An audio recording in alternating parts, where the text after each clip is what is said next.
I grew up in an African home where I was taught obedience. I was taught to be a good child. And being a good child meant I had to obey, I had to serve, not just my parents, but also the neighbors, friends, well wishers. I grew up having a low self esteem of myself, always putting other people first, regardless of how I felt. Even as an adult, I didn't know how to say no. Most times when someone comes to me asking me for a favor, sometimes doing that thing for them means making myself uncomfortable. But because I always want to be the nice person, I don't want them to say I'm a bad person. I'll end up satisfying them while making myself uncomfortable. And it kept going on and on. And I just realized that even in my place of work, they can call at any time, even on my day off, and say that they need me and I'm going to show up. Now, I started looking at other people and they were not like me and they were comfortable. Most times, I wasn't comfortable doing what I was doing, but I didn't want to be bad because of that mindset that if you don't obey, it means you're bad. And I don't want to be bad. I don't want them to feel a certain way. So I just had to do it. And I was hurting inside. I was harming myself. But then I would do it anyway. It's just like you have a wound and you're wearing a tight shoe. You're not even supposed to be putting on shoes in the first place, but you have to wear it and walking in that shoes. No matter how you try to pretend to keep a smiling face, you are dying slowly. This was just my story. And a lot of people took advantage of me because I was the weak person. I was the person that you can come to for help.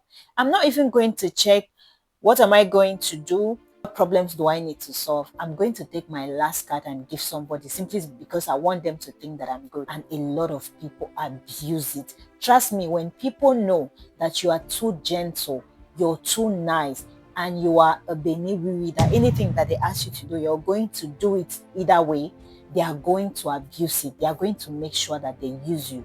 Trust me, sometimes those people will even sit by themselves and they'll make fun of you because you don't know your right. You don't know how to say no. You don't have standards. I was surrounded by a lot of people when I used to say yes to everything.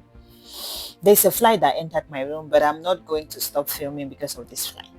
I was surrounded by a lot of people because of my low self-esteem, because I was too nice and I thought that I was being loved. They were with me simply because they were taking advantage of me. Every time I'll come through for them, whatever they need, I'm going to make sure that I provide, I give it to them because I don't want to be the bad person, because I have a low self-esteem, because I want to make them happy, because I'm affected if they stop talking to me. I always want my name to be in their good book. And when they were around me, I thought, oh, these people loved me. These people are genuine. These people are my people. These people are friends I can count on. Now, whenever I needed help, nobody was there for me. Everybody was frowning. They were acting as if I don't have the right to request for help. I don't have the right to say that I need something, as if it is their right to always come to me for help, but it was a crime for me to go to them for help. Now, I find myself lonely most of the times when I was faced with life situations that needed support. Not just financial support. Sometimes I needed emotional support. I just needed an ear to listen to me so that I could vent about something that was bothering me. But nobody was there to show up for me. So I sat down one day and I did an examination of conscience. I asked myself, why do I keep doing this? I keep doing things for people and at the end of the day, I will regret it. And whenever I have my own problems, nobody is there to show up for me. I'll be the one to struggle, to run around, to find solution when I'm always the one coming to everybody's rescue. I had to pause and say no. Enough is enough, because there was an incident that happened that made me to say enough is enough. Now, what actually happened? I had some money and someone asked me to lend them the money.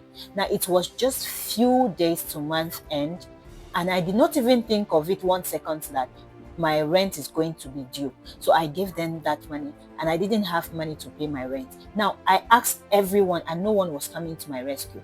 And that person refused to give me the money. When I was asking them for the money, they got upset and stopped talking to me. So I looked like a fool. And I now had to deal with my landlord because I couldn't pay him on time. And I was looking at myself, I was alone. There was no one to run to, but everyone is always running to me. That was the day I said, stop. I'm not going to be doing this anymore. When people came to me with their problems, I was like, no, I am sorry, I cannot help you. No, no, no. And trust me, everyone disappeared from my life. Everyone disappeared from my life. That's when I realized that people that were surrounding me, acting like friends, were not really my friends. They were just pretending because of what they were getting from me. So when they realized that I was not going to be useful anymore, the friendship collapsed. And trust me, saying no has really changed my life. It has brought me peace. Now I have confidence in myself, and I am standing up for myself, and I don't have a bunch of fake people in my life anymore. Trust me, if you are like me that you don't know how to say no, you need to learn it, because as long as you keep saying yes and making yourself uncomfortable, people will keep taking advantage of you. No one is going to feel sorry for you. No one is going to stand up for you unless you do it for yourself.